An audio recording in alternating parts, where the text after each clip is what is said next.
working for one of the big construction companies called Saudi Biladin Group and public management division. Major experiences and studies in commercial management of mega projects.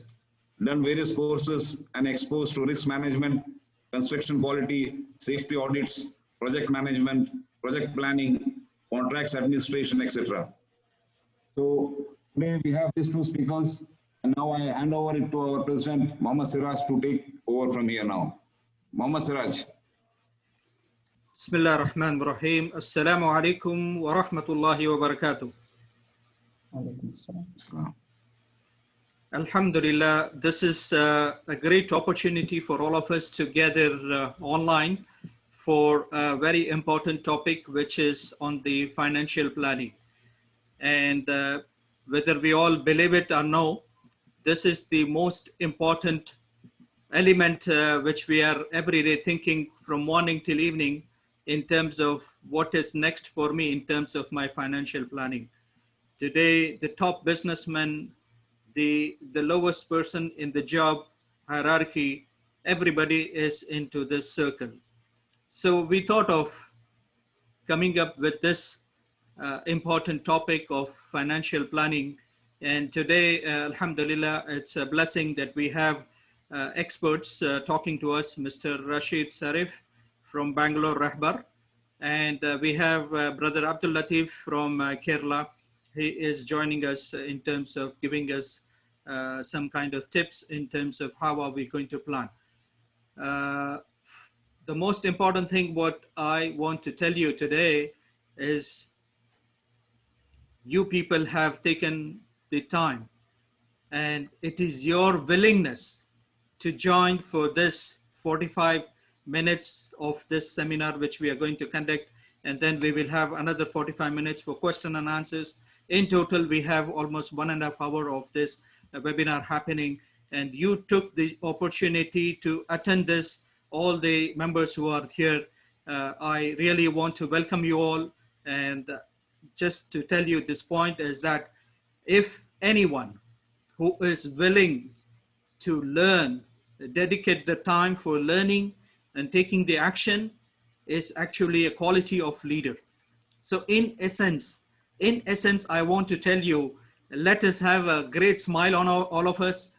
Let us start this webinar with the smile that, you know, we are all leaders to take this first step and learn with the intention that something is going to be better for all of us, inshallah, as we move forward. I am a believer of action taker. Learning is just one part of our cycle. The other part, the other pedal of the cycle is that how do we push in terms of taking out ourselves from the comfort zone and take action. And at the end of this webinar, I'm going to tell you that we are going to have a kind of a community in terms of a WhatsApp group, email group, and things like that, to make sure that how we can support each other in terms of taking action towards our financial planning. And Brother Rashid and Brother Abdul Lateef, they are going to tell us technically what are the options available. And as a community, we will be, inshallah, coming together to see that how we can help each other to make sure that, you know, we are taking some good decisions, not for us, because today the time is, you know, whatever earnings we did, it's fine. But then what's there for future, our generations, our kids, how are they going to be coping of whatever the challenges are coming in next 5 to 10 years. So with this said, I just want to repeat that we are all leaders, and I welcome you again. With this background, let me call upon our first speaker, Brother Rashid, to start his presentation, please. Brother Rashid, Jazakallah khair. Jazakumullah, and assalamu alaikum to all of you. It is a pleasure to be here with you, and I thank the organizers, All India Islahi Center, Jeddah, for organizing an important event on this very relevant topic. I have prepared a few slides which I will just share with you.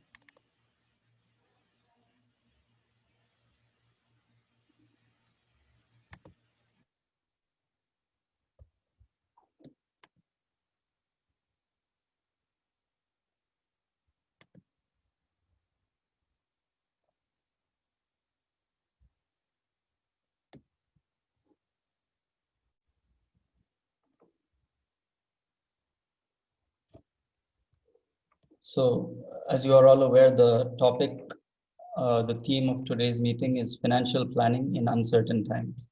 So, financial planning is something, like Brother Siraj has mentioned, is something that is on our mind all the time. It is something that we are all, whether we are conscious or whether it is going on in our subconscious, it is something that all of us are doing. We are planning our finances, whether it's for the month or for the year or for the next 3 years. We are always planning about our financial position and the expenses, the savings, all of these things are going on in our mind. But how to give structure to this and how to think about it in a more systematic way is what I hope to achieve through this small talk. So the first point is that we need to look at it as savings should come before expenses. So typically the way we are trained to think is that we have income and we have certain expenses, and whatever is left at the end is our savings. So what is left after our expenses is our savings. We need a paradigm shift or a change in attitude, and what we should, our mindset should be that we have a fixed savings that we want to do, and we have some income that we have. Whatever is left after our savings is what is there for my expenses. So that is the shift that is required over here. And so until we should be able to carve out from our income the savings, and whatever is left, that is for expenses. So what is the ideal amount of savings for each person? It could vary. So a person who has a relatively larger income or lesser, dependents, for him, maybe 50% of his income or 50% of his salary is something that he can look at, or even more perhaps. But maybe someone with a smaller income, for him, it might be 10%, 20%. But what is important is that you have to fix that number and you have to start somewhere and then gradually try to increase and improve upon that. So that is one important point. And the next point is, how do we know what actually our expenses are and the difference between needs versus desires? This is something that while we grow up, a lot of our elders would tell us that, understand what is actually needed and don't spend more than what is necessary. So this differentiation between our needs and our desires is something that we need to keep, understanding and trying to figure out for ourselves. So needs, basically, when you talk about the roti, kapda, makan, the food, your clothing, and your shelter. And even within that, you can have a basic level of that, and you can have a extended level or a more extravagant level where it goes into desires or luxuries. So differentiating between necessities and luxuries, or needs and desires, is another important point if you want to save, because generally our income is more or less fixed. There are ways of increasing your income, but there is a limit to that. But what one can always do is reduce his expenses and hence increase his savings. So that is the second important point when it comes to financial planning.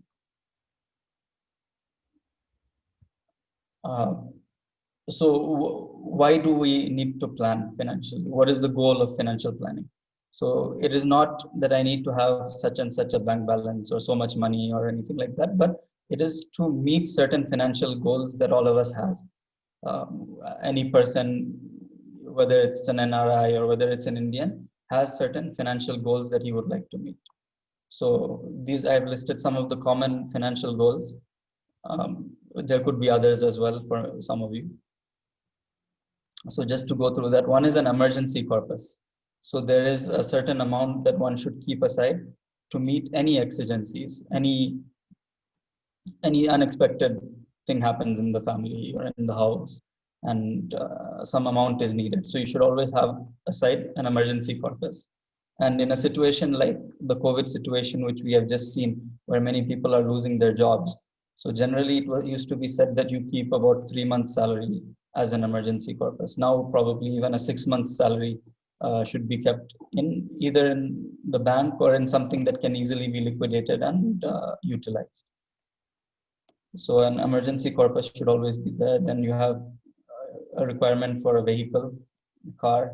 Then there is travel, whether it's NRIs coming back home or going back to their place of occupation.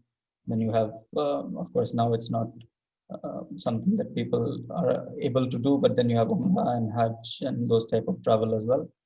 Then home, to build an asset or to build a house, to get a flat or a house, that is an important financial goal.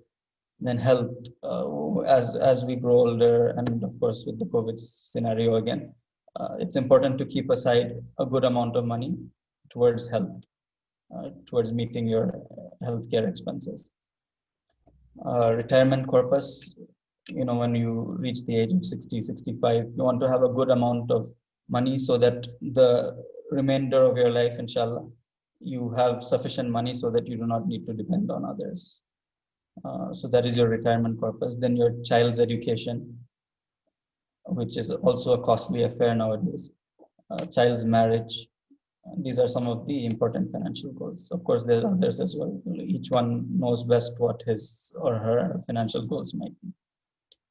And also it is important to adjust for inflation. So for example, today a car or a home might come at 40 lakhs, but if I'm planning to buy a house after 10 years, then at that time you have to adjust for inflation. So that same 40 lakhs will not be sufficient for me when I want to buy it 10 years down the line or 5 years down the line. So I have to factor in the inflation and then see what is the expected amount that would be required for a house or for my child's education 10, 15 years down the line. So you have to list out what your financial goals are. You have to put numbers to it based on today and based on the time when it is expected to materialize. Then once you have these goals, you also on the other side need to see what are your investment options. So I have funds, but I don't want it to lie in the bank, because then inflation is happening, the value of money is becoming less. So if I just keep it in the bank and I cannot, even the interest is not allowed for me, then of course it's losing its value. So I have to invest the money. Now, if I invest, what are the options before me? So traditionally you have real estate, gold. The first two are the most common. I'm sure all of you are aware. Real estate, of course, apart from the house, then there are investments that you can do in real estate. Commercial real estate, you have JDs, all those type of things where you can invest. You can purchase a flat, give it on rent. Various investments can be made. But here the ticket size is a little large in the case of real estate. So then there's also something now of REITs, real estate investment trusts, which they have large development projects and then they break it down into small, very reasonable amounts that people can invest in. Now, all of these may not be Sharia compliant, so you need to do your study on the specific REIT option that you are looking at and then see if it is Sharia compliant or not. I'm not sure whether any real study has been done about which REITs are Sharia compliant or not, but my understanding is there are some Sharia compliant REITs. Then the second option is gold. Gold has given good returns in the recent past. Gold, either you can buy it physically or you can have gold ETFs, equity traded funds, where you don't need to have the hassle of the physical safekeeping and all those issues are not there. There are some Sharia compliant gold ETFs and there are some not Sharia compliant gold ETFs. So TASIS, which is one of the Islamic finance consultancy in India, they come out with a list on a periodic basis as to which are the Sharia compliant gold ETFs, which you can subscribe to, and you can invest in gold through that. There are other commodities as well, but gold is usually considered the best for investment purpose. Then you have mutual funds. So one option to invest in the stock market is you directly buy Sharia compliant stocks, which is also a good option, but it requires a lot more understanding of finance, of what type of companies to invest in, and which are the Sharia compliant companies, first of all. So it requires a lot of homework and a lot of help. But Sharia compliant mutual funds are funds that are managed by asset management companies like Tata Mutual Fund or Taurus Mutual Funds. They have Sharia compliant options like Tata Ethical Fund, Taurus Ethical Fund. These then invest. They have a portfolio manager who is responsible to invest in Sharia compliant stocks and manage the portfolio. So that is one good way to get access to the stock market for those who are not, well versed in direct investment. And then apart from that, you have other Islamic finance ventures. So now, alhamdulillah, in the last 6-7 years, there have been multiple Islamic finance ventures that have come up in India. Rehbar, I'm sure most of you must know about. ECW is there, MJV is there. So I'll talk a little bit about each of these ventures. And through these ventures, not only will you be able to earn Sharia compliant return, but also you will be supporting the nascent Islamic finance industry in India. So as you are all aware, the RBI or SEBI has not yet allowed Islamic banking. The RBI has not allowed Islamic banking in India, and that's why you don't have Islamic banks or conventional banks having Islamic banking windows. But there are, without going into banking that is taking of deposits per se, there are other ventures who are doing Islamic finance in India without actually having to take a banking license. So these are three very important initiatives. Rehbar was started about 7 years ago. And the idea behind starting Rehbar is to connect businesses and investors. So there are businesses, whether small and medium enterprises, which are looking to avail funding on a Sharia compliant manner or on an equitable manner. And on the other hand, there are a lot of investors who want to invest in a Sharia compliant manner. So what Rehbar was able to do is to connect these two the businesses and the investors and structure the deal, or through an SPV, a special purpose vehicle, take the funds, give securities to the investor, and then invest those funds with various businesses which are profitable, which are reputed and well-established businesses. And through those businesses, the profit which is earned is then again shared with the investors. So that is Rehbar, which has been running for 7 years now and has done over 70 crores of funding to businesses. Over 100 businesses have been funded, and over 15 crores of profit has been shared with the investors so far. ECW, it was started as eCar World. It is a recently registered NBFC licensed by the RBI to do asset finance. So basically, ECW is going to be doing vehicle finance, and it has already started on a Sharia compliant manner. And that is another venture that will be raising funds, but that will be a slightly larger ticket size compared to Rehbar. So Rehbar, if a person wants to invest even 1 lakh or 2 lakh, it is possible. ECW will be a slightly higher ticket size, and also it will be in the form of equity, where you get appreciation in the share price and you get annual dividends. There's no quarterly dividends like you have in the case of Rehbar. And then the third venture is Mount Judy Ventures, which is a venture capital fund which is licensed by SEBI. And this is what they do is they raise funds from HNIs, and then they invest in high growth startups in which are IT enabled or which are having potential for high growth. They have a good platform, but they need money to get to the next level. And they invest in the form of equity in these companies. And it is a much longer time frame, maybe 5 to 7 year time frame. And it can be considered a high risk, high return type of a proposition. And here the investment amount, minimum investment amount to invest is even higher. About 1 crore would be the minimum that an investor needs to invest to participate in MJV. But these are three Islamic finance ventures that can be considered for your investment as an asset allocation, asset classes. And it also simultaneously supports the Islamic finance industry in India. So like I said, portfolio allocation, you have these options: real estate, you have gold ETFs, Sharia compliant mutual funds, and Islamic finance ventures.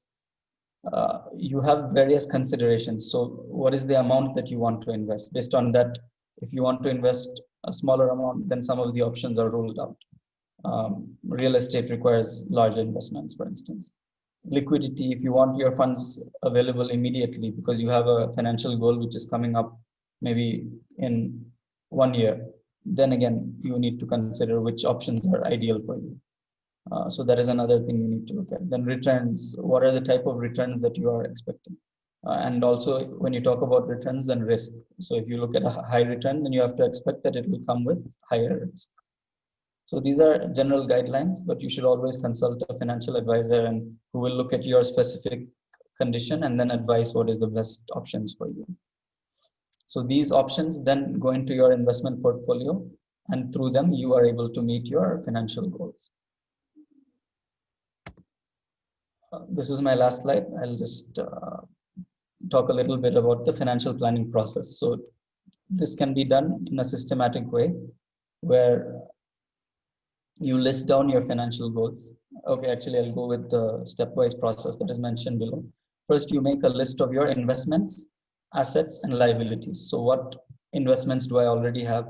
What assets do I have which can be converted to investments or which I can utilize? And what are my liabilities? Who do I owe money? Because then that needs to be taken care of through your assets. So that will give you a position of how much surplus you are in today or how much deficit you are in today. Then what is my inflow? What is my monthly income from my job and how much am I getting on a monthly basis from my investments? Then what is my monthly outflow? My expenses, needs, obligations, like you have some, you've taken a loan and you have to repay that, that is your obligation. And you have needs, expenses, some financial goals have matured. So all of those things are your outflow.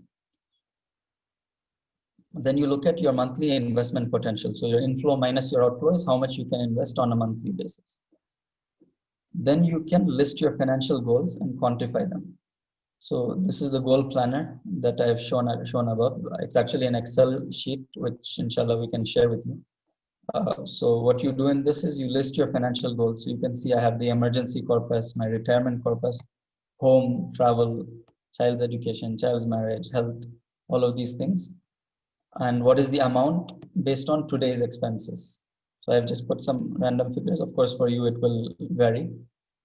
And then how many years left for maturity. So my retirement is after 15 years. I want to buy a house after 5 years. Travel after 1 year, child's education after 3 years. So I just put down how many years left for maturity. Based on that, I will know what is the amount I will require at maturity. Because a 25 lakh today is actually, if you factor in inflation, is close to 60 lakh after 15 years. So that will tell me that, okay, after 15 years, I need to have 60 lakh in Indian rupees. And similarly for each of them, I factor in how many years left.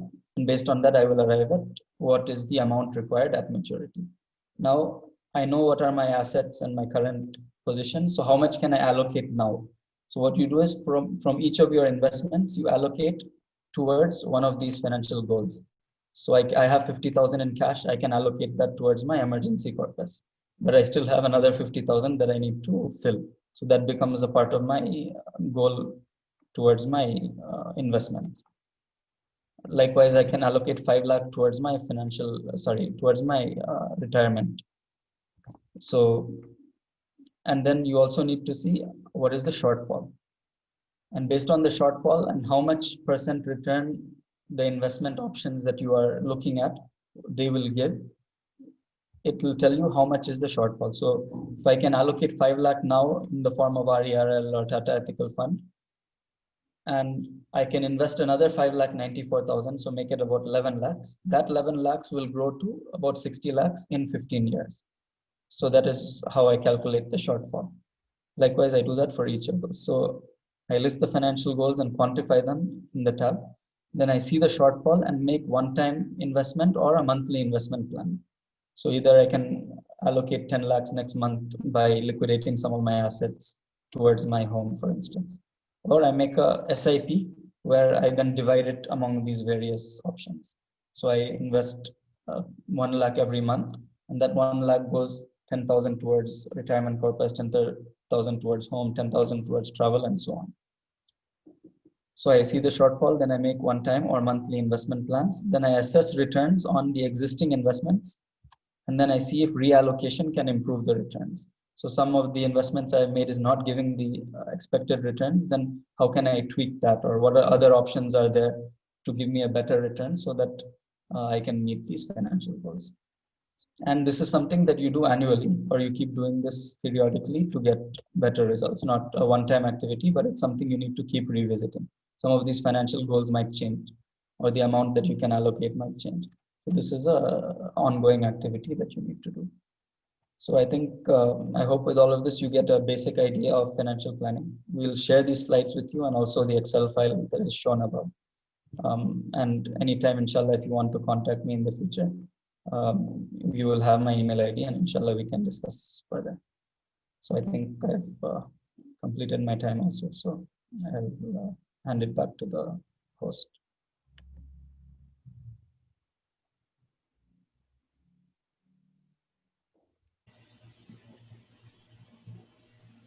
So thank you very much, Brother Rashid, for your valuable presentation in terms of how do we make our planning. For the benefit of the viewers who have joined, let me tell you this webinar is coming to you from All India Islahi Center. We call it as AIICJ. This is based in Jeddah, Saudi Arabia. So it is a great pleasure to welcome you all. At the moment, we have 100 plus participants joining from all over. Now we will move to our second panelist. Brother Abdul Lateef is ready with his presentation. His topic is, let me read out, prelude to planning for financial inclusion. Brother Abdul Lateef has been doing a lot of research recently from last almost 6 months. He has been studying various options and in terms of Islamic finance is concerned, he has been studying a lot of models. And again, it's an opportunity for all of us to learn.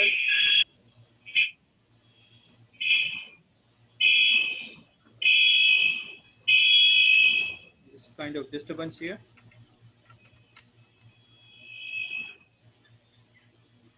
So it's an opportunity for us to learn whatever the research he has been doing and the programs he has been attending. So without spending much time on this, I again welcome all the members from on behalf of All India Islahi Center, Jeddah, Saudi Arabia. Brother Abdul Lateef, you can please take over for the second presentation from your side. Assalamu alaikum warahmatullahi wabarakatuh. Alhamdulillah Rabbil Alameen. Wa alaikum salam wa rahmatullahi wa barakatuh. Yeah, Brother Siraj, could you share the screen, please, from your side, as we agreed.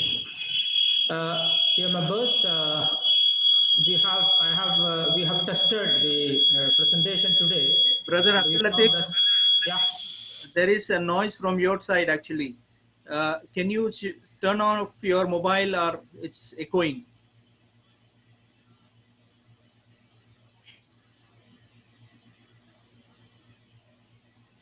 is it okay now? Yeah, it's okay. Thank you very much. Yeah, it's okay. Thank you very much.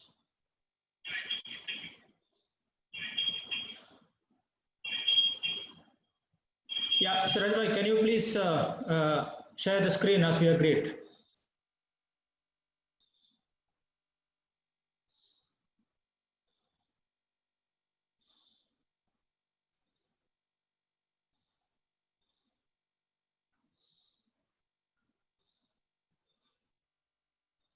Yeah, please go to the slide.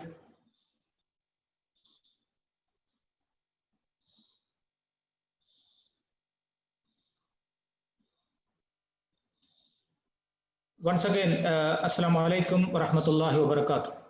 Allahumma salli ala Muhammad wa ala alihi wa salli wa sallim ala nabiyyina Muhammad wa ala alihi wa sahbihi ajma'in. Rabbi shrah li sadri wa yassir li amri wa hlul 'uqdatam min lisani yafqahu qawli. Yeah, after having a very crispy presentation from Brother Rashid, as expected, let's move to another interesting topic, which I should say is a complementary talk to what Brother Rashid was mentioning. See, you all might have heard of Islamic coffee, or have you heard of Islamic coffee or Islamic cricket? Maybe no.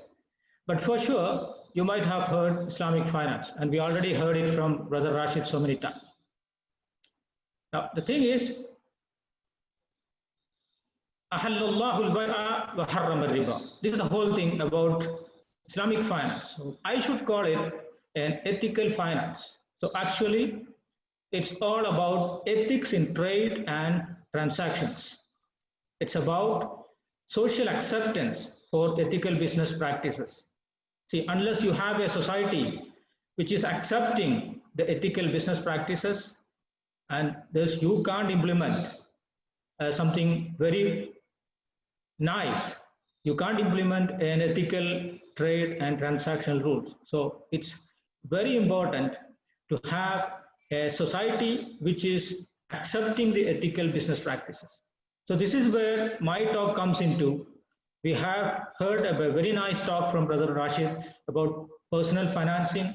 Let's think of how our individuals or our organizations like All India Islahi Center or whatever. I know that there's so many philanthropists and organization people are attending this webinar. Social organizers, social engineers are attending this webinar.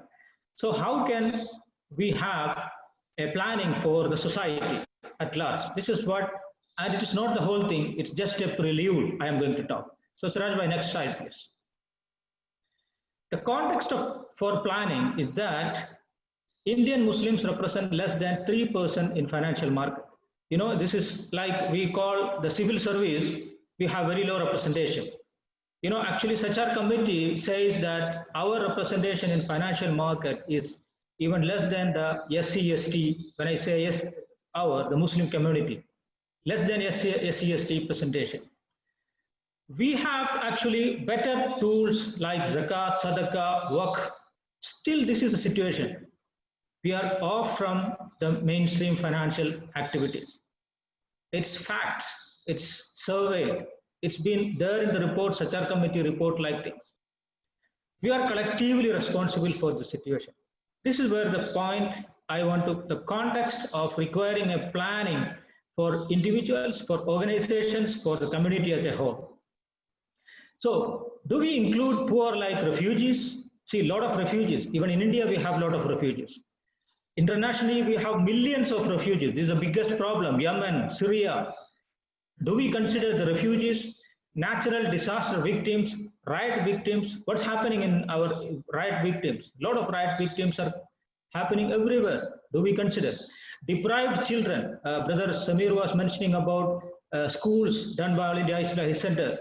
Deprived children from education, from food, from good health. Bankrupt companies, how many companies got bankrupt? SMEs got bankrupt in this COVID situation.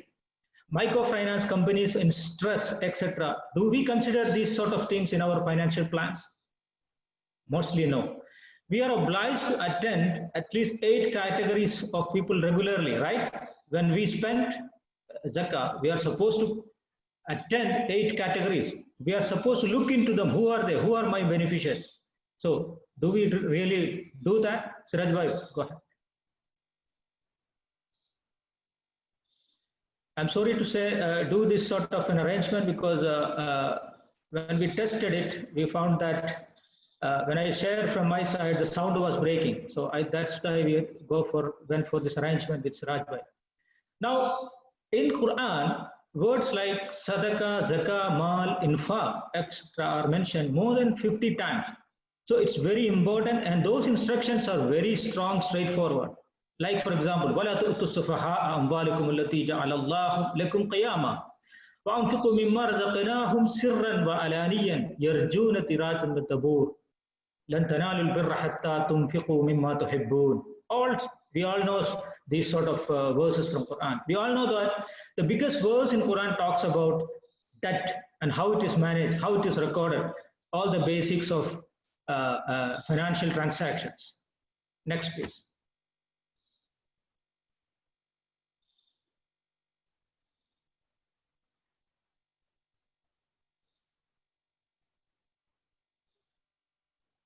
As I mentioned, our financial planning is as good as our financial expertise.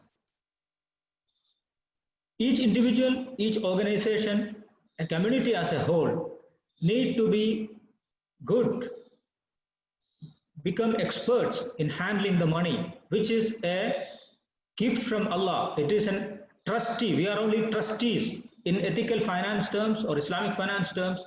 We are all trustees of the wealth given to us. It will be handed over to our ancestors. It will be our children once we die. So do we really invest time to exactly study what exactly is finance?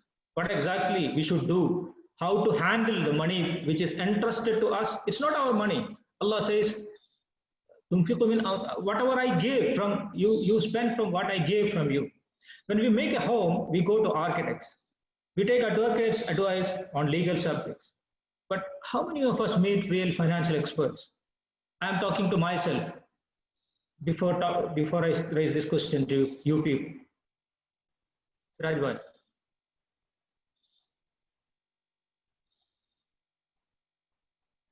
Now, these are all big talks. As Brother Siraj was mentioning, he is a man of action, he said. Here are some companies which I selected, like Brother Rashid himself mentioned, Rahbar, Assetify, which is the ECW's company itself. Another one is Triple IBF, International Institute of Islamic Business and Finance, Triple IBF from Malaysia. And of course, I wrote Yubarik Financial Consultancy, which I am representing, which is nothing compared to all these companies like. So there are people who wait to take the big leap, but they never do. They live a whole life saying that I will take this big leap after learning, but no. Other side is that you take the small steps and then you reach the height. You heard from Rahbar, they already spent 70 crores and they distributed 15 crores of profit to the investors. Bravo. So it was small steps they did. They started with a microfinance thing, then they moved to Rahbar. Same story goes with Assetify. And I'll talk about Triple IBF. They are from Malaysia as I move ahead. Go ahead, Siraj. So what we need, very smart people among us, very few, very smart people. They read the book on finance. Like, look at what Brother Rashid, he basically studied in America, came to India, and then he went for Alim course first. Then he did his BCom. Then he did his MBA. Then he opted for serving the community. Look at this. You read book on finance, take courses on finance, learn from financial experts, explore ethical finance options, ethical stocks. Strive for financial inclusion of community. Some people do that, but majority, they forget. And that's why the whole community is totally away from financial mainstream. So, but the thing is, many people want to do, but they wait for the biggest leap. They never go to the smaller steps. The idea is to go with the smaller steps. Now, at Yubarik, we have this sort of an approach. We take very small steps and we work on financial inclusion by education and awareness programs.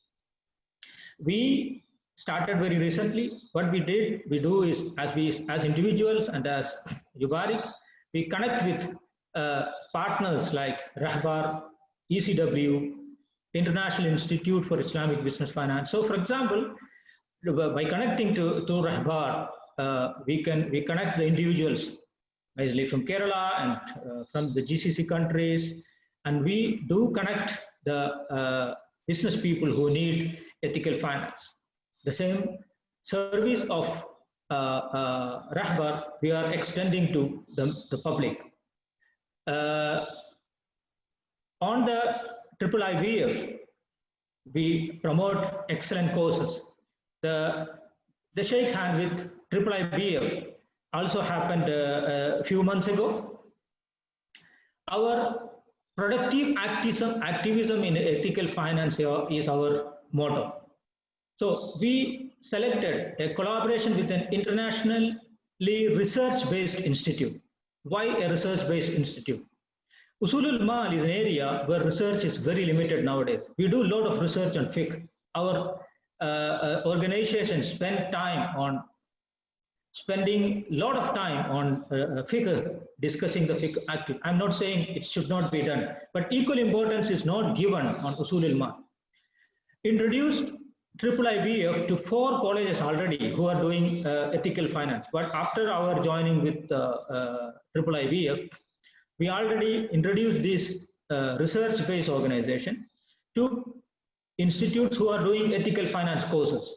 Excellent connectivity, they are going to interact. It is going to help these students to get exposed to international experiences. And we promoting highly relevant courses. Of course, there are very special discounts and other things because we have a very special agreement with them. That's those who are interested will be explained. And of course, there are other options. Also, we are working on the side of, there's a course in the Islamic chair of University of Calicut. Also, there are online courses in Udemy and Coursera, etc. Excellent courses on finance, not only on ethical finance. First, we have to have how to handle your finance. Then comes the ethical guidelines. Before, what we now do the mistake, many of us, is that even the colleges who teach ethical finance, they emphasize a lot on the ethical aspects, and they forget the financial management or financial risk assessment or financial analysis part. So those people who are coming out are less qualified to be efficient job seekers in the market. They are not being hired by financial institutes. Even Islamic or ethical finance companies, they look for regular commerce graduates. Why? Because the sort of exposure is limited. They give emphasis only to the Sharia part, the fiqh part. So we thought of connecting them to international research-based institute like IIIBF. Siraj bhai, please go ahead.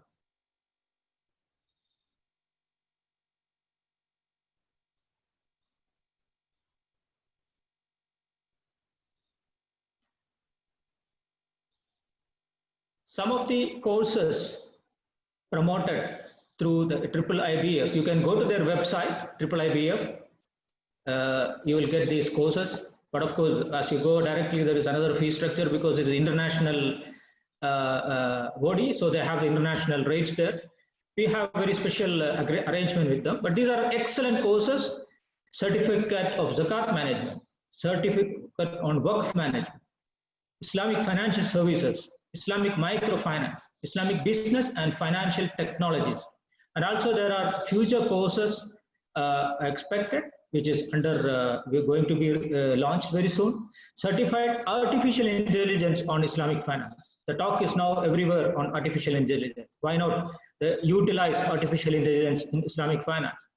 But when I compare this level of things with our courses, what is being offered in our areas on ethical courses, they are totally even not to this. I'm not demeaning them.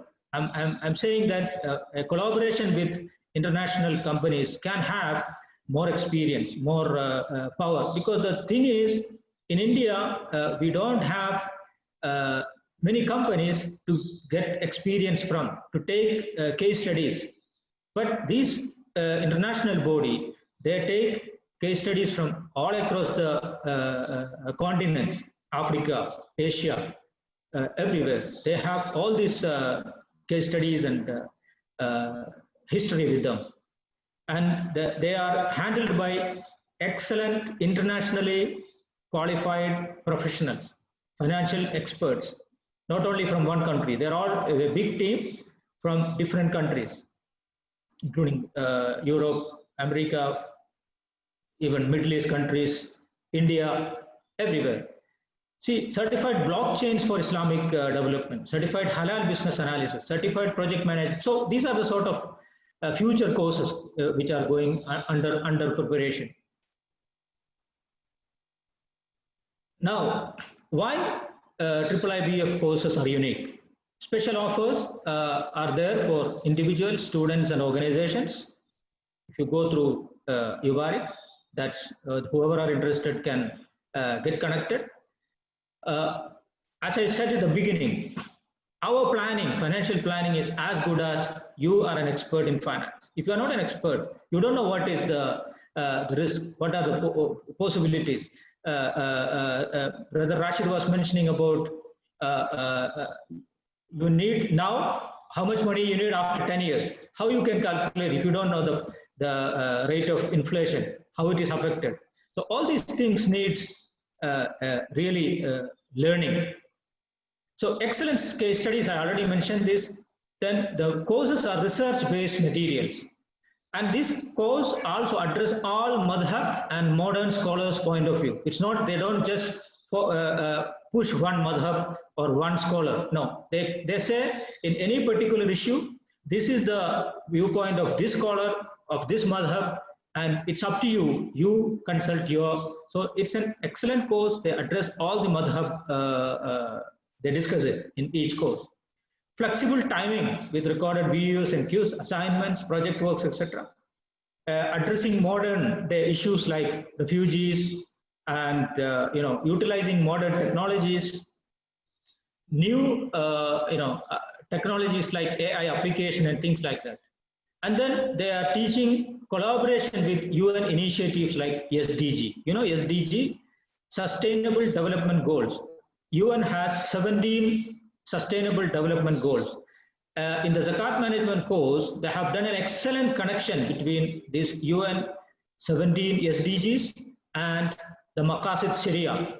You know, as per the objectives of Sharia, they have done an excellent connection. And they, in Indonesia, they have a very good plan where they are working very closely with UN body for 17 SDGs.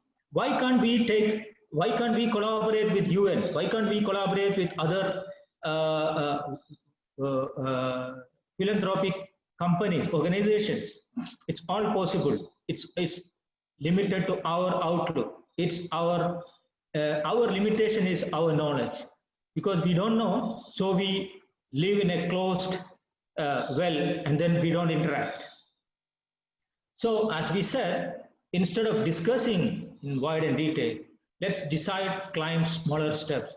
This is the whole game of the whole presentation. I wanted to say, let's strive for financial inclusion by educating and introducing options like Rahbar, Vibjor Nidhi, Tata Ethical Fund, ECW, Taurus, Sharia stocks, and a lot of other things like which even I did not mention here. Idafa.com is, for example, giving a lot of recommendations on Sharia compliance. And there are individuals like one brother, Shamir Sajjad, I don't know whether he's attending this webinar.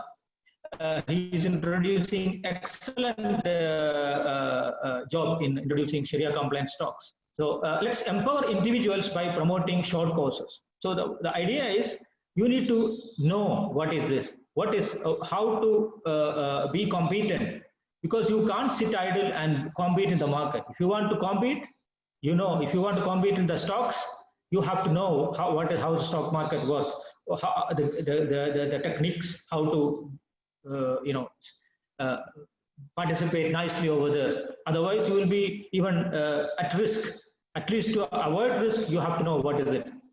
Then let us connect our juniors to the mission. You know, it's not we talk at our level, but our children, our juniors, the students need to get connected. So we came up with an idea: gift a course to your children, to your loved ones. Whenever there is a special occasion, instead of buying a physical gift, give them a gift from a course from IIIBF. We can give you this sort of arrangement possibilities. Let's organize effective awareness programs at different levels. Let's connect traditional Islamic finance students to research-based international institutions, which we already discussed.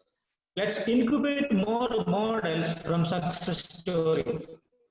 See, we have Rahbar, EW. These are the models in front of us. They are success models.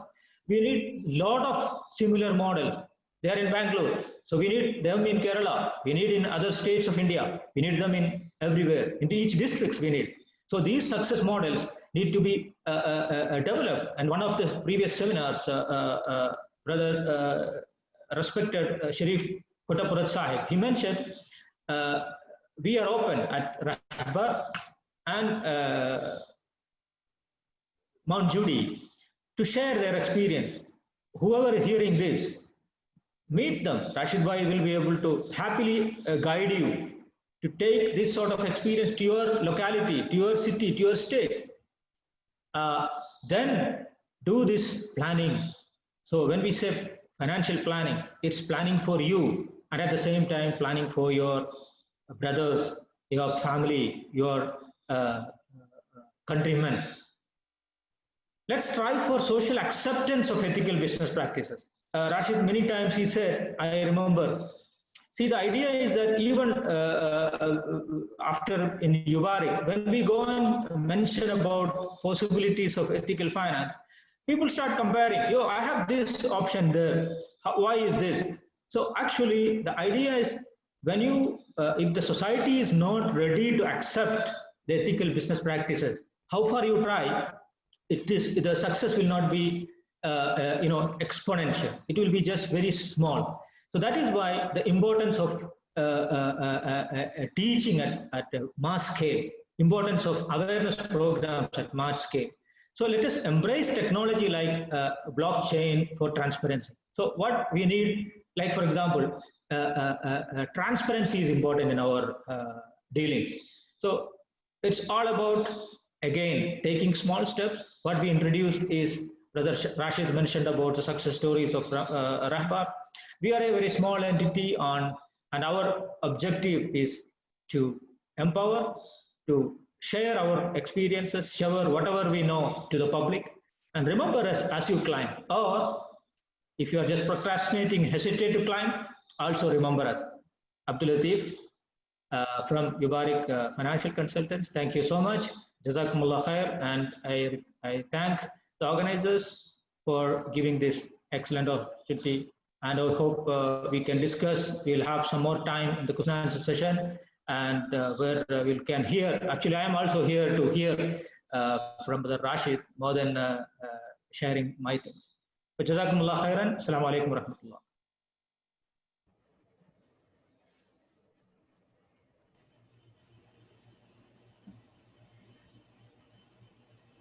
So, Brother Abdul Lateef, Jazakallah khair, mashallah, you gave a lot of options in terms of learning for our community, and inshallah, it's going to be a real gift, actually, as you mentioned. It's going to be a gift for all of us, including our own children, to learn about Islamic finance, to learn about what are the financial options. To be honest, today, I don't know how many of you will agree. Today, subhanallah, we are all blessed that we are here. Most of us are from Saudi Arabia and NRIs here, maybe in the Middle East countries, in Gulf countries. We are all blessed that we have kind of funds available with us. Do you all agree with me that we have funds available with us, but we do not have the access, or we do not have the options to know where do we invest, in the safest and the most productive manner. So this is one step which we are doing, is to understand that what are the options available in terms of investment is concerned, in terms of security is concerned.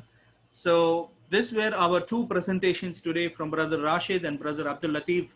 And now we will move on to our question and answer session. As an anchor, me, Muhammad Siraj, I want to put up my first question to our Brother Rashid. Brother Rashid, now we, as I mentioned, we are all NRIs. Now to start, how do we know what are the options available for NRIs to be, first thing is the safety of the investment, and then the growth of our investment. So what options you want to say for us? Yeah, so like I mentioned in the slide where we discussed the investment options, whether you are an NRI or whether you are based in India, I think most of the investment options are available, because NRIs are treated, as far as investment is concerned, they are treated very similar to resident Indians. wherever an Indian can invest, an NRI can also invest, apart from whatever he can invest in his country of residence also. So I will only talk about the Indian options. You have, like I said, you can invest in real estate. It's a good asset, and you should have a certain allocation in real estate. Of course, it has historically always given growth, even though the last 1 or 2 years has been a little difficult for people who want to liquidate or sell their real estate assets, unless they're giving a little discount. But real estate is a good option. Then you have some allocation in gold, because gold has historically always increased. Then you have options like Rehbar, where you can invest a certain amount and get a steady income, a quarterly income. Every 3 months, you can expect maybe 2.5 to 3%, or annually you can expect about 10 to 12% maybe. And then apart from that, you have other like mutual fund options, and you have other upcoming options which you can look at.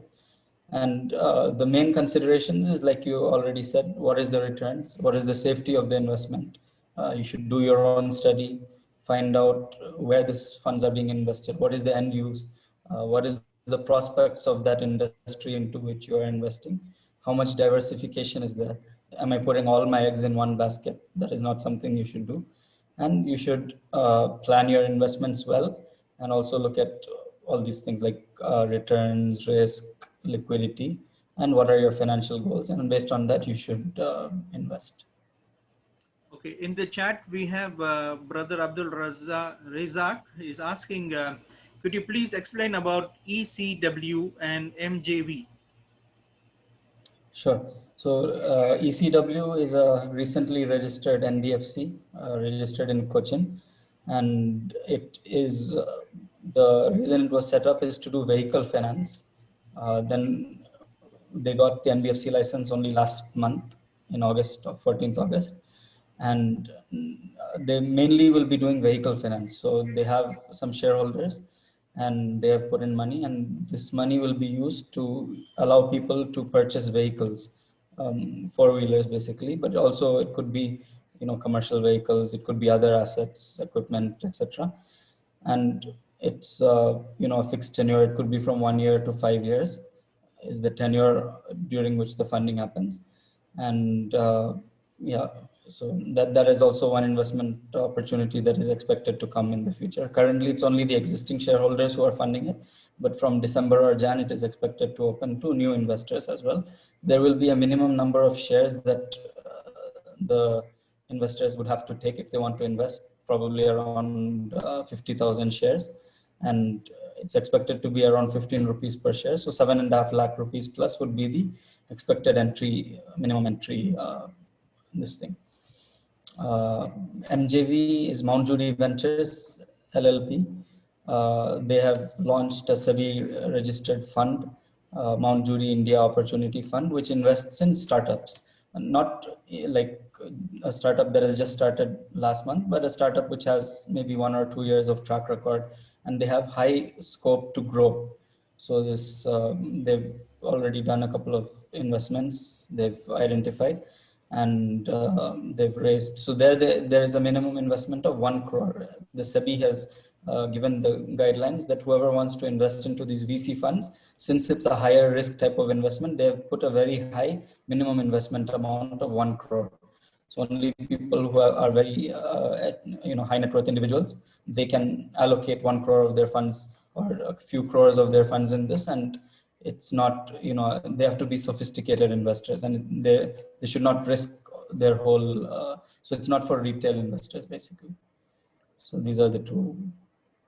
Thank you, Brother Rashid Bhai. One more question which I have is, which we have received is, what are the tax implications of this investments? So there is, it depends on your Indian income. So NRIs are also taxed based on their total Indian income. If they invest in, for example, Rehbar. So whatever profits you get from Rehbar, say you've invested 10 lakhs, in the whole year you get 1 lakh, that will be added to your other Indian income. So the tax slab in India starts from 2.5 lakhs, the new tax slabs. As per the new regime, up to 2.5 lakhs, there is no income tax. So if you have 2 lakhs of Indian income, you don't have to pay income tax. If you have more than 2.5%, up to 5%, you pay 5% on that.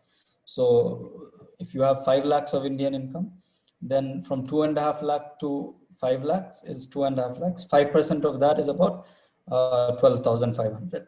So that would be the tax if your income is 5 lakhs. So based on how much your total income is in India, on that you would have to pay income tax. Now, most of these investments, especially where you have the regular profits, they will deduct TDS. So tax deducted at source. So if you are getting 1 lakh profit, 10,000 would be deducted as a TDS, or it could be in some cases 20% also. So what happens then is you have to file your income tax return. And then if you don't have to pay any tax, then the whole amount that was deducted as TDS will get credited back to you from the income tax department. So it's important that even if you have any TDS amount, it is important that you do your income tax filing so that you can recover that TDS amount. So that is basically, then if you invest in shares or in mutual funds, then there is capital gains. Long-term capital gains on shares is about 10% tax. So again, that is something that you have to do through income tax filing. Okay. One more question is, can an NRI avail finance from Assetify for vehicle purchase back home? Yes, they can. There is no restriction on NRIs also availing finance from Assetify. Only thing is they should have some co-borrower who is in India, so they will be the main borrower, and based on their income, the vehicle finance can be sanctioned. But then they should also have a co-borrower in India who is a resident, who will also take guarantee for the repayment. Okay. We have our engineer Khalid Farooq. He is asking that about the Tata ethical SIP time frame. Can you please guide on SIP time frame? There's no minimum time frame. You can start an SIP for 6 months, 12 months. It's up to you. You can keep it for 3 years also. So there's no fixed time frame on that. But the only thing is, once you start the SIP, you should make sure that every time when the date comes, you should have sufficient amount in your bank. Otherwise, it could get disrupted. Once it gets disrupted and you don't have the funds, then you have to restart the SIP again. But there's no restriction on the time frame. One thing is that if you're investing in Tata ethical funds, since it fluctuates with the market, so it should be a long-term investment. If you want the fund after 6 months or 1 year, maybe that's not the right investment option for you. If you're planning to keep the funds invested for 3 years, 5 years plus, then you can look at Tata ethical fund as a good option. Okay, we have brother Mahin Ahmed. He is asking, can we have clarity on companies who are doing rates? There are a few companies who have issued REITs, not Islamic finance companies, but general developers like Embassy, Brigade. These are some of the companies that have come out with REITs. Like I said, more research is required to know which are the Sharia compliant REITs. It's a new concept in India, so I think it will take time, but consultancy firms like Tasis will be doing their research, and inshallah we can expect that they will come out with a list of Sharia compliant REITs. Okay, Muhammad Ijazuddin is asking, is the ROI Sharia compliance how an investor can keep track of his investment? That means visibility and transparency. Is ROI variable or fixed? This is his question. So investments can be tracked in all of these companies that I mentioned. They're very transparent, and at any time you know where your money is invested. You get regular reports that show how your investment is performing, what is the returns, what is expected in the future. All those things are there in all of these companies, alhamdulillah. And no, ROI is not fixed, it is variable, and it depends on the actual performance of the companies. Okay, we have brother Muhammad Nisar Ahmed. He's asking, is it ethical to get loans from banks in KSA in Saudi Arabia? Is it ethical to get loans? So you have both type of banks in Saudi. You have the Islamic banks and you have the conventional banks. So if you go to an Islamic bank, inshallah, the products will be ethical. You can go for that. Okay, in terms of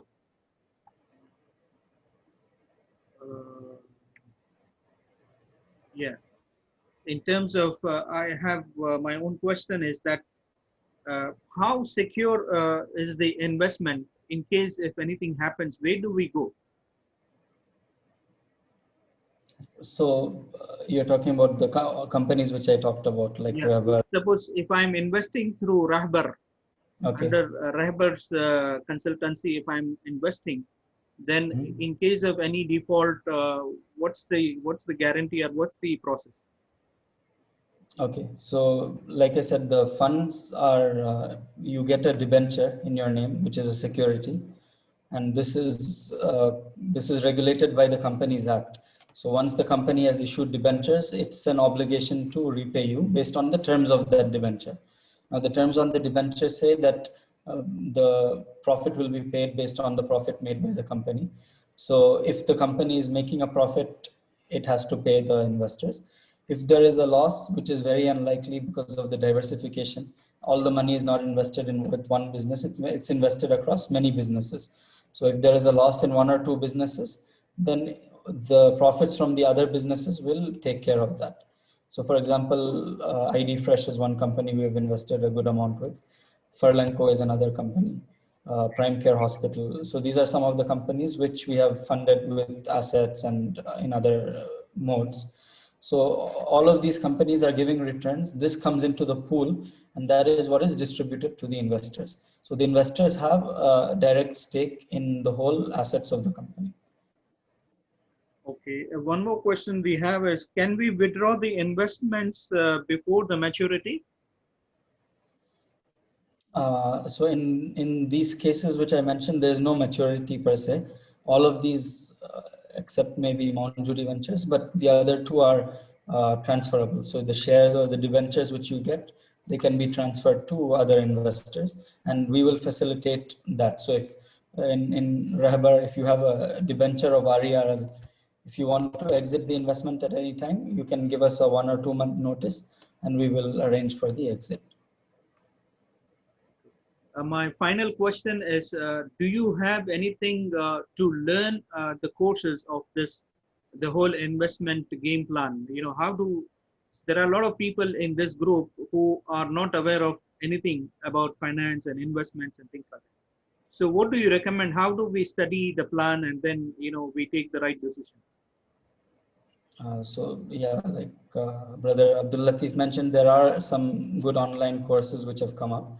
But like he also mentioned, first, the fundamentals of finance should be strong. And fundamentals of finance, you can learn even through YouTube or through, places like Coursera, Udemy. All of these have very good courses in finance. If you study the conventional finance and then you separately study the do's and don'ts from the Islamic perspective, then you will have a good idea of what can be done and what cannot be done. What is a good investment option? What is not a good investment option? Basic financial literacy and some understanding of finance will take you a long way in that. Okay, we will take this as a final question, which is from Brother Zainuddin. He is asking, I think the question is already answered, but anyway, I will take this question. Minimum amount of investment in Rahbar. What is the minimum amount of investment in Rahbar? And he's also asking about SIP scheme in Rahbar. So the minimum investment usually is 1 lakh at a time, because the face value is of the debenture is 1 lakh. And typically we have tranches during which the investors have to invest. But usually we have tranches on a monthly basis. So every month we have an open tranche. So if someone wants to invest even 1 lakh per month, it is possible. But below 1 lakh at any point is not possible. So if you want to have an SIP directly into Rahbar with the amount less than 1 lakh, it would not be possible. So for that, what you can do is you can maybe have an SIP in Tata Ethical Fund, which we can again help you set up.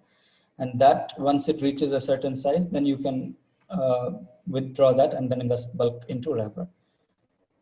Wonderful. One last question, which is, how is the Rahbar's operations and how is the health of Rahbar consultancy during this COVID situation? And what are the projects you have in pipeline? Alhamdulillah, we were able to both pass through the last 6-9 months without really facing any shocks, because most of our investments were not in the type of sectors like travel or hospitality, retail, branded retail, and those types. It was more of a manufacturing or FMCG, ID Fresh, Unifoods. These are companies that actually increased their sales during the pandemic. So alhamdulillah, overall, we were able to give reasonable returns of 9% annualized, even during the last 2 quarters. Great. Thank you very much, Brother Rashid. We have another 3 minutes to conclude this webinar. As we promised, it's 1.5 hours, so 8 o'clock we will be completing. So in conclusion, I want to also thank Brother Rashid for giving us your valuable insight and tips on how do we go about in terms of financial planning is concerned. And also Brother Abdul Lateef, mashallah, suggested many certificate courses to get us started, especially through IIIBF and other organizations who will be really benefiting us in terms of our learning is concerned. With this said, I also want to tell all the participants that we will create a WhatsApp group. So as Brother Samir, mashallah, Jazakallah khair, Brother Samir is sharing his contact number, and please, if you are interested to join this WhatsApp group, since we do not have since it's an online webinar, we are not taking your feedback. We are not able to talk to you directly. However, we have the tools like emails and WhatsApp or the contact telephone directly. So you can please take down the numbers of Brother Rashid, Brother Abdul Lateef, and Brother Samir. He has already shared in the chat box. So please take a note of it, take the screenshot, it will be helpful. And once you give us your willingness to join the WhatsApp group, we are going to form a kind of a community where it will be a continuous process in terms of learning, in terms of making sure that we invest together in the right investment options available. So, they say that do not walk in the forest or in the jungle alone, you will be lost.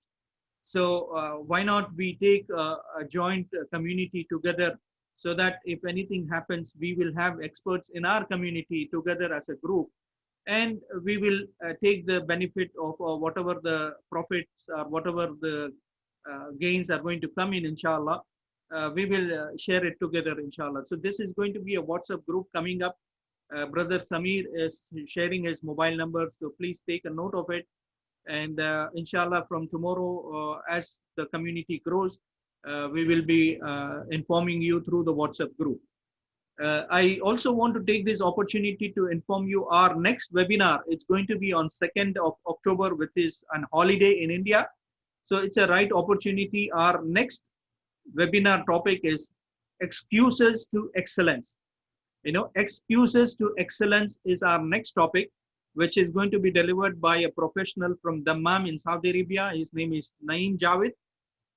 We have already finalized all the details, and inshallah, we will be sharing you on the WhatsApp group about the timing and all the details. Inshallah, we will be sharing with you. So excuses to excellence is actually being lethargic. You don't want to take action. You want to postpone things, and you listen and then go away and you don't do anything. So today, believe me, brothers, today the life is getting complex. If you want to do something, understand it, focus it. Today I was listening to Brain Tracy. He was saying there are 3 things you should do. One is the clarity, one is the focus, and the third thing is the concentration and the commitment to make it happen. He was talking about time management. Time management is about our life. So I just want to tell you that we are going to have, as part of All India Islahi Center in Jeddah, we are planning to do series of webinars coming in, inshallah. So I request all of you, and also your friends and family members, can join the groups in the webinars, and it's all FOC, which is free of cost. Utilize whatever you want. If any of you in the group are willing to contribute in terms of becoming an instructor or a trainer, you have some expertise, why not? Please come forward. I saw the message from Mr. Brother Saeed Yunus. I was just reading the chat. He's a businessman, mashallah. He's raising his hand. Jazakallah khair. He is offering that he is already into business and he's ready to contribute for our projects, which are bore wells, distribution of goats, constructions of masjids, constructions of schools. All India Islahi Center is into multi activities.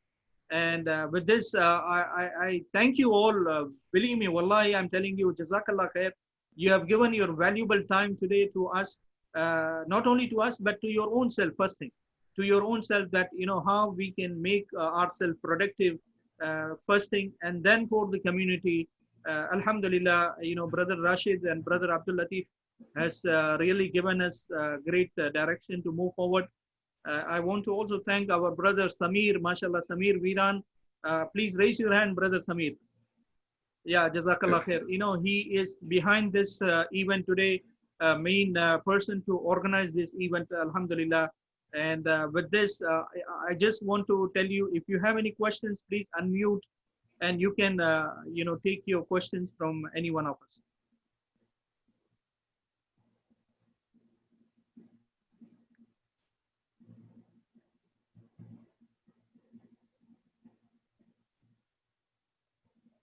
Okay, so I think there are not much of any questions. It's already 8:02 now. Brother Samir, you would like to say any concluding remarks?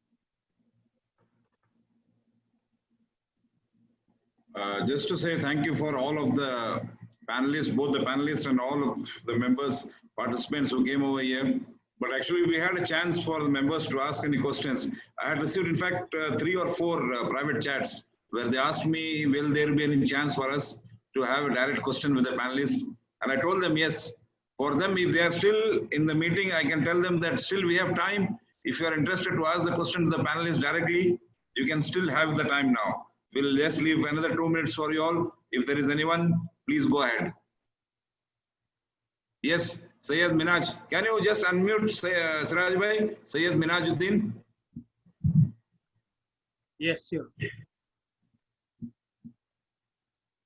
I will do it. I will do it. Yes. Yes, go ahead, please. Alaikum salam wa rahmatullah. Alhamdulillah, it was very nice webinar.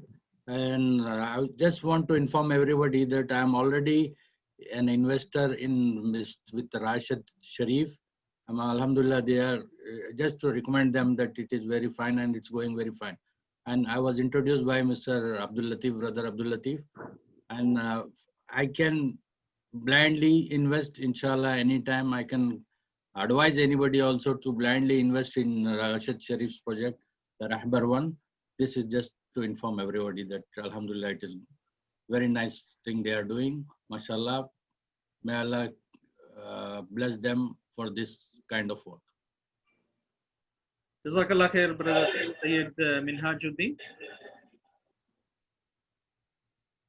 Samir bhai, anybody else? Anybody else? Yes.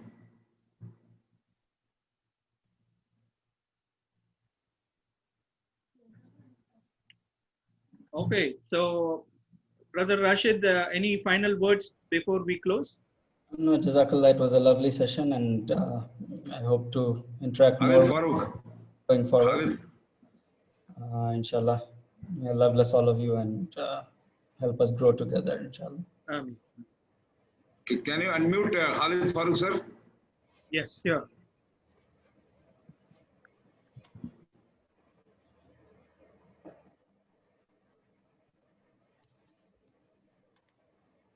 Yes, Khalid sir, you can go ahead now. Assalamu alaikum warahmatullah. Alaikum salam wa rahmatullah barakatuh. Yeah. Assalamu alaikum warahmatullah. Thank you very much to both the panelists for insight for the finance aspect. Now, my question, as Mr. Syed Minhaj has recommended, what is the minimum amount and which is the most preferable portfolio for investment right now? And what could be the, for example, if we invest 5 lakhs, so yearly, how much expectation we can expect the profit? return on investment, please. Regarding the return on investment, generally, I mean, any investment opportunity which is low risk type of an investment will not give you more than 10 to 12%, maximum 14% per annum. What are the upcoming opportunities? I would suggest if you can just log into rahbar.co.in, rahbar.co.in, and you can register there as an investor. We will email you details of all upcoming opportunities, inshallah. Okay, thank you very much. Brother Abdul Lateef, any final words for you before we end the meeting?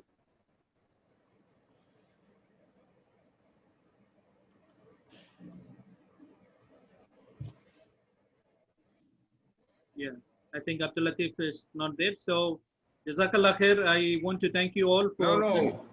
Abdul Lateef is there, right? You are unmuted. Yeah.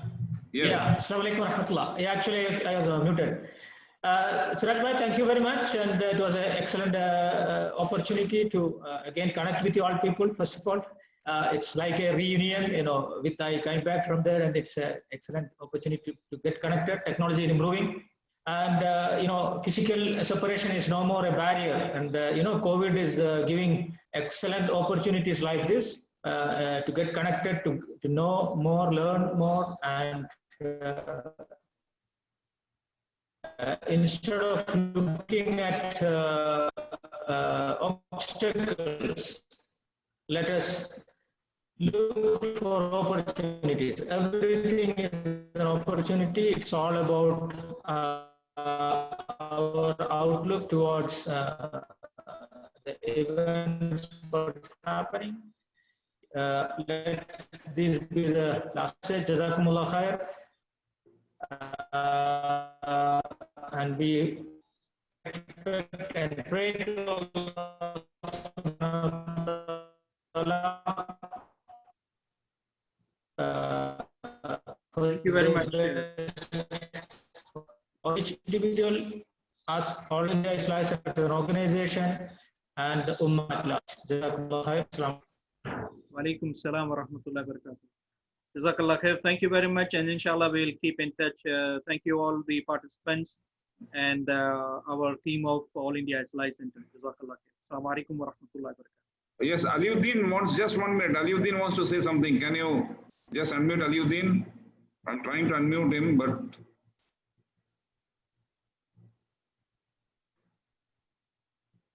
yeah, Aliuddin, you can go ahead now. Assalamu alaikum warahmatullah. Walaikum salam wa rahmatullahi wa barakatuh. Thank you very much, all of us. It was a great seminar, webinar, we could say. A question continuing to the question of Khalid Farooq Saab. Let's say if we have invested 5 lakh rupees and we have an emergency after 1 year. So can we retrieve it back, or how would be the possibilities here?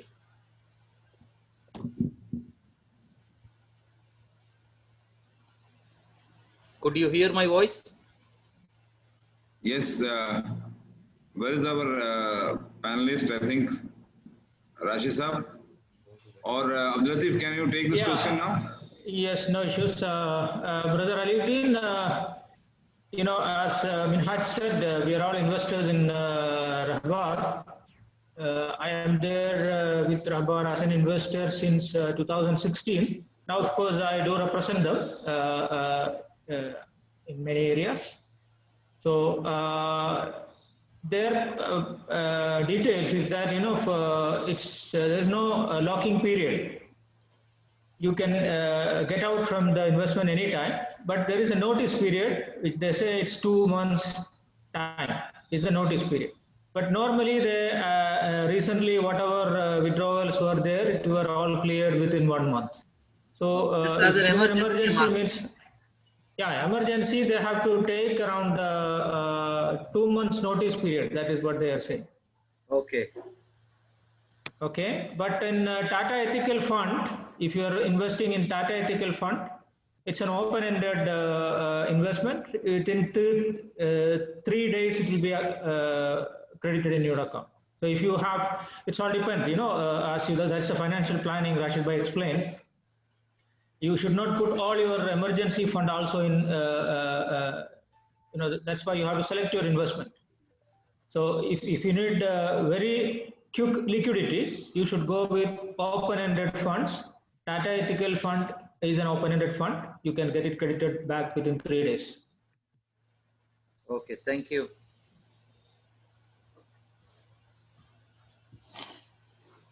Sir, I think with that, Yeah, we can, yes, sir, now we can wind up. thank you very much. We'll close. Thank you. Bye. Ma salama. Hello.